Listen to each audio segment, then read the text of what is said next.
नमस्कार दोस्तों, मैं कुलदीप प्रजापत DN TV सेतु चैनल पर आपका हार्दिक स्वागत और अभिनंदन करता हूं। 25 जून सन 1975 भारतीय लोकतंत्र का एक काला अध्याय। जिस दिन भारत के अंदर श्रीमती इंदिरा गांधी ने देश के ऊपर आपातकाल लगाया था। देश में चले इस आपातकाल के समय बाड़मेर के अंदर भी कुछ लोकतंत्र सेनानी है वर्तमान में, जो आपातकाल बंदी के रूप में अपनी गिरफ्तारियां दी और उस कड़वे अनुभव को अपने जीवन के साथ में उन्होंने आज तक जिया है। हमारे साथ में आज मौजूद है श्रीमान चेलाराम जी सिंधी, जो वर्तमान में मेडिकल का व्यवसाय करते हैं और लोकतंत्र सेनानी के रूप में जाने जाते हैं। उन्हीं के साथ में उन्हीं के परम मित्र श्री पारसमल जी सोनी, वो भी उस समय आपातकाल बंदी थे और वर्तमान में लोकतंत्र सेनानी के रूप में अपना काम कर रहे हैं। हम आपातकाल से जुड़ी हुई और इंदिरा गांधी ने उस समय जो कानून लागू किया था, मीशा का कानून, और भी दुनिया भर की जो पाबंदियां इस देश के ऊपर लगाई गई थी,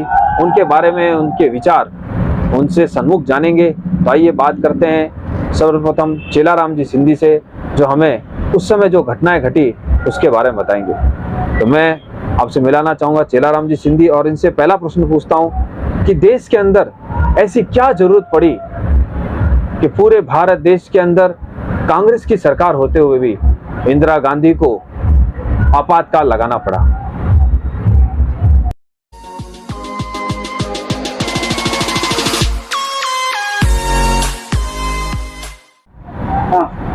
मैं चेलाराम सिंधी बाड़मेर से 12 जून 1975 को इलाहाबाद की हाईकोर्ट ने इंदिरा गांधी के खिलाफ एक कोर्ट में फैसला दिया, जिसमें इंदिरा गांधी अपने समय काल में 6 साल तक इलेक्शन नहीं लड़ सकती और प्रधानमंत्री पद पर नहीं रह सकती।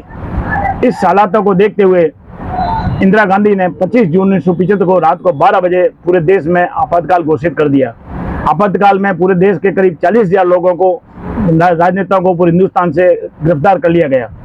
उस के 3 दिन तक पूरे देश के अंदर लाइटें काट दी गई, सारे प्रेसों की लाइटें काट दी गई और इतना माहौल बना था कि कोई एक दूसरे से बात नहीं कर सकता। और अगर पूरे उस भयानक बात करें तो लोग इमरजेंसी से इतने डर गए थे, जिसके व्याख्यान करना आज मेरे बस की बात नहीं है। उसमें जिन लोगों को अंदर लगे थे, वो ये माहौल था कि वो जिंदगी में कभी जेलों से नहीं छूटेंगे, जिनको मीसाबंदी में गिरफ्तार किया गया था। उस समय देश में मीसा एक्ट था, जिसके अंदर आप कोर्ट नहीं जा सकते, अपील नहीं कर सकते, और उनको गवर्नमेंट कब तक छोड़ेगी इसकी कोई गारंटी नहीं है।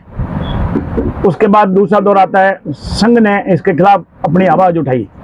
संघ ने 20 दिन बाद पूरे देश में सांकेतिक गिरफ्तारी का माहौल बनाया और पूरे देश में पर जिला हेडक्वार्टर पे 10 दिन तक प्रतिदिन एक स्वयंसेवक अपनी गिरफ्तारी देगा। बाड़मेर में 10 जुलाई से 20 जुलाई तक 10 दिन का ये अभियान चला, जिसमें बाड़मेर से हम 5 लोग जेल गए, स्वयंसेवक जेल गए।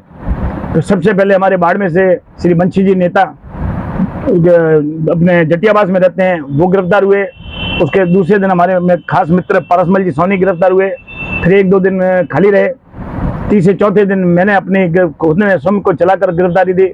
मेरे 1-2 दिन बाद फिर लीलाराम सिंधी बाड़मेर से गिरफ्तार हुए।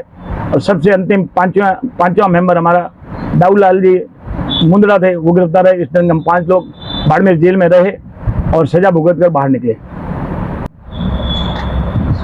पारसमल सोनी, आपातकालीन बंधु, इमरजेंसी 1975।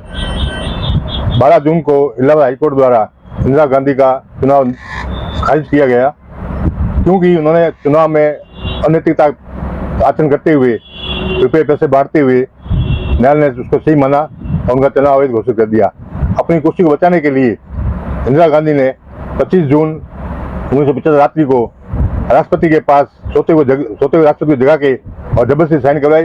बिना मंत्रिमंडल की सहमति के प्रस्ताव पास किया गया और उन्होंने आपातकाल लगा दिया। उसके कारण सब नेताओं को, किसी पार्टी के थे, आधी रात को होटलों से, घरों से गिरफ्तार करके उनको जेलों बंद कर दिया गया। सारी इमरजेंसी, सारे पत्रकारों को अंदर डाल दिया गया। सारे पत्र, दैनिक समाचार पत्र को बंद कर दिए गए। सबकी लाइटें काट दी गई और जबरदस्ती लोगों को घर से उठा कर और लोगों को जगह जगह जेलों बंद कर दिया गया। जिला कलेक्टर को आदेश दिए गए, उन्होंने खाली वारंट पे बिना नाम लिखे वारंट पुलिस वालों ने पकड़ा दिए और जिसको जो आया उसको पकड़ के अंदर डाल दिया गया। उसके बाद में 4 जुलाई 1975 को संघ पे प्रतिबंध लगाया गया।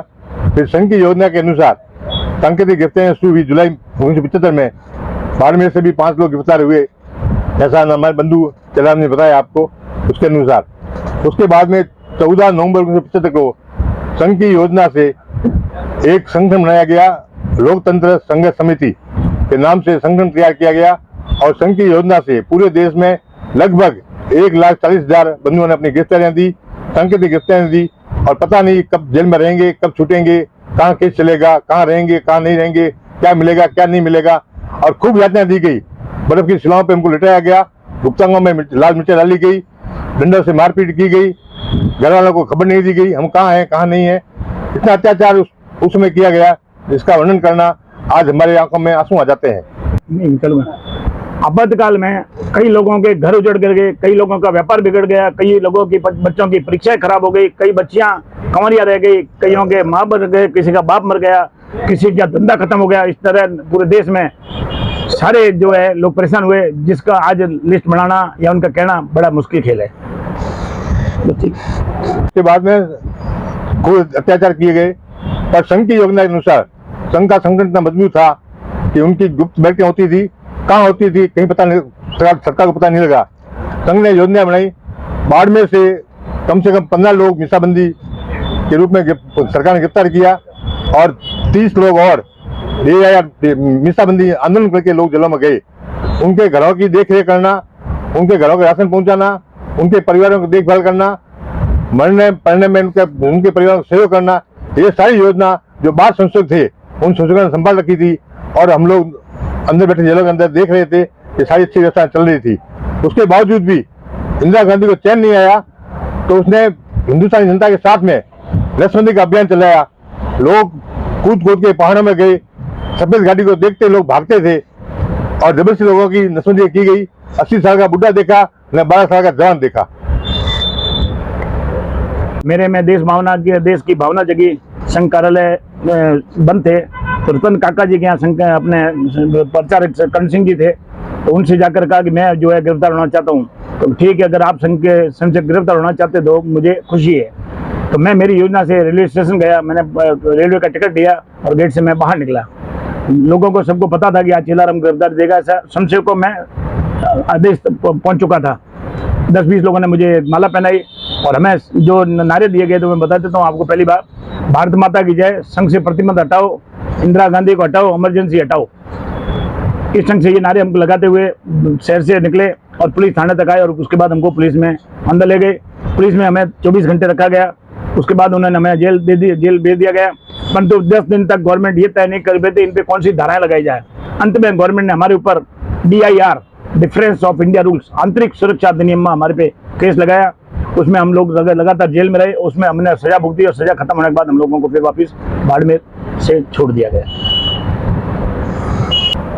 संघ के जिला कार्यवाह श्रीमान पोखरा जी गुप्ता जो आज हमारे बीच में नहीं है, उनकी प्रेरणा से और उनके आदेशानुसार मैं 16 जुलाई को रेलवे स्टेशन के पास में एक उसमें व्यास रेस्टोरेंट था, वहाँ हमारे बंधु इकट्ठे हुए। उन्होंने मेरे को नाश्ता करवाया और नाश्ता करने के बाद में सिंदूर से मेरे माथे पर तिलक किया और माला पहनाई और होटल से बाहर आके मैंने भारत माता की जय नारा लगाते हुए इंदिरा गांधी को हटाओ, लोकतंत्र बचाओ, ये आपातकाल नहीं चलेगा, इंदिरा तेरी कुर्सी नहीं रहेगी, इससे नारा लगाते हुए मैं रेलवे स्टेशन से गांधी चौक की तरफ रवाना हुआ।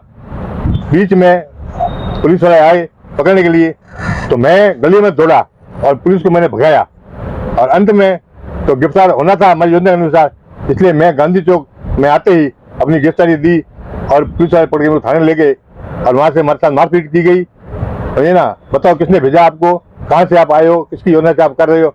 हमने कहा आप अपनी इच्छा से आए हैं, देश प्रेम से आए हैं, देशभक्ति की भावना मन में भरी हुई इसलिए आए हैं। तो ये ना और इंदिरा गांधी आपातकाल लगाए वो एक गैर कानूनी है, उसको हटाने के लिए हम आंदोलन कर रहे हैं, आंदोलन करते रहेंगे जब तक हमारे मन में प्राण है, शरीर में जान है।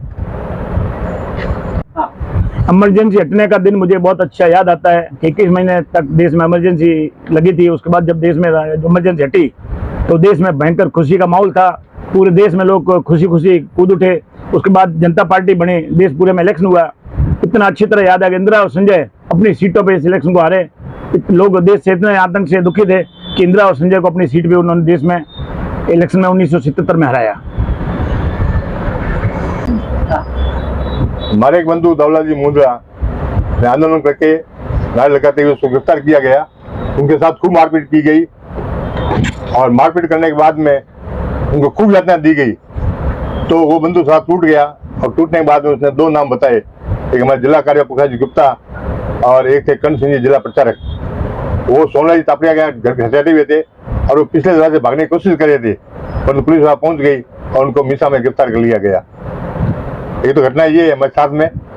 और उसके साथ में भी हमारे लोग रात को जब पत्रक बांटते थे दुकान दुकान में, रात को 2 बजे 3 बजे जो पत्रक जोधपुर से आते थे प्रिंट होके हमारी प्रेसों से या साइकिल करके आते थे, उनको दुकान डालते हुए पेशुमल जी को, चंपालाल जी को रात को पुलिस ने गिरफ्तार कर लिया।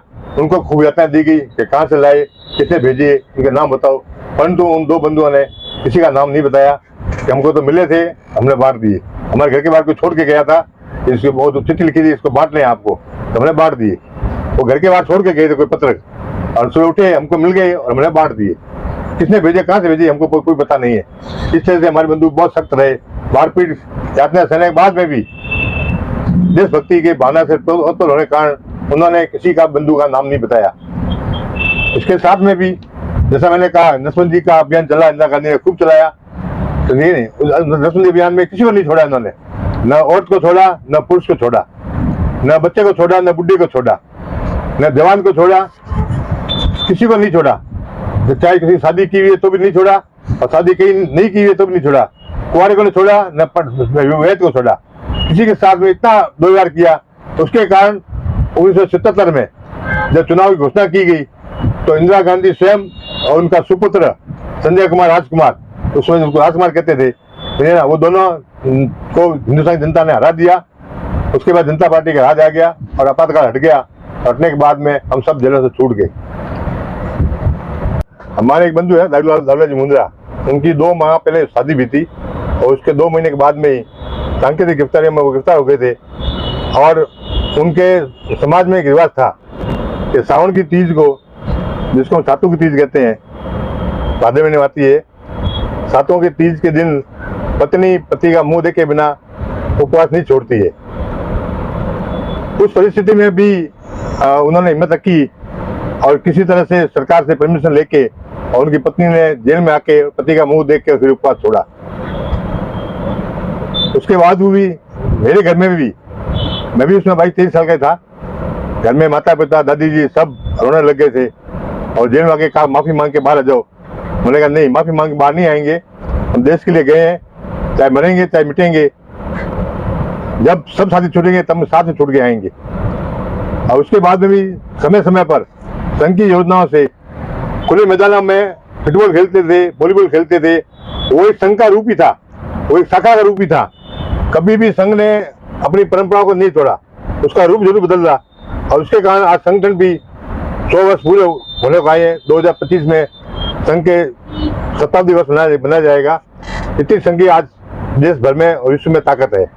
प्रथम बार जब मैंने गिरफ्तारी दी थी 15 जुलाई को, उसके बाद में अक्टूबर में शायद हमको कोर्ट से रिहा कर दिया गया था। और उसमें हमारे जो मुकदमे चले थे, उस मुकदमे लड़ने के लिए कोई वकील बाड़मेर में तैयार नहीं हुआ था। 6 महीने बाद में हमारे स्वर्गीय केशवराम जी जोशी थे, उन्होंने मुकदमे लड़ने की सहमति प्रदान की और आगे जाके वो विश्व हिंदू परिषद के जिलाध्यक्ष बने। उन्होंने हमारे मुकदमे लड़े और प्रथम बार में हमारे मुकदमे हमने खुद ने कोर्ट में लड़े, पीजीएम कोर्ट में हमने खुद ने लड़े।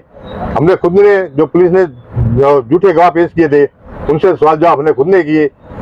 और अंत में हमको इतना हिस्सा मिला जज साहब की तरफ से कि आप बरी होने लायक हो, परंतु कहना नहीं चाहिए कि मैं सर्विस बुक में लाल निशान लगना पसंद नहीं करूंगा, इसलिए मैं आपको रिहा नहीं करूंगा और जितनी सजा आपने भुगती है वो सजा मैं छोड़ रहा हूँ।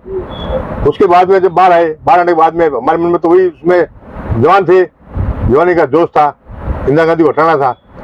उसके लिए संघ की योजना अनुसार हमको संकेत मिलते थे और उन संकेत के आधार पर हमारी जो साप्ताहिक बैठकें जो संघ की योजना अनुसार चलती थी वो प्रारंभ होती थी। कभी गढ़ मंदिर पे, कभी सूर्य मंदिर पे, कभी सूर्य मंदिर के पीछे, कभी अलग अलग पहाड़ियों में, कभी काली नदी पे हमारी बैठकें होती थी। जैसा मैंने पहले बताया कि हमारी बिल्कुल साप्ताहिक और दैनिक शाखा लगती थी। उसका रूप दूसरा था, कहीं बैडमिंटन खेलते थे, कहीं फुटबॉल खेलते थे, कहीं कैरम खेलते थे। उस बहाने हम लोग इकट्ठे होते थे, हमारी वहाँ चर्चा होती थी और चर्चा और योजना के अनुसार हम सारा कार्य करते थे। उसी संगठन के हिसाब से देश भर में लोग संघर्ष समिति के नाम से संघ ने संघर्ष खड़ा किया और 14 नवंबर चाचा नेहरू के जन्म दिवस के दिन बच्चों के बच्चा दिवस के ऊपर संघ ने आंदोलन शुरू किया और लगभग 1,40,000 गिरफ्तारियां पूरे देश के अंदर दी गई। उसके अनुसार इंदिरा गांधी थोड़ी डर गई और डर के बहाने और विदेशों के दबाव के कारण फिर उन्होंने जनवरी में चुनाव कराने की घोषणा की। और उसमें एक किसान को भी याद है, सुब्रमण्यम स्वामी जो उसमें एमपी थे और वो लोकसभा में आए, बाकायदा अपनी हाजिरी लगाई और हाजिरी लगाने के बाद में भारत माता की जय बोल के वापस विदेश भाग गया। उसमें ये सरकार की पोलम पोल रही।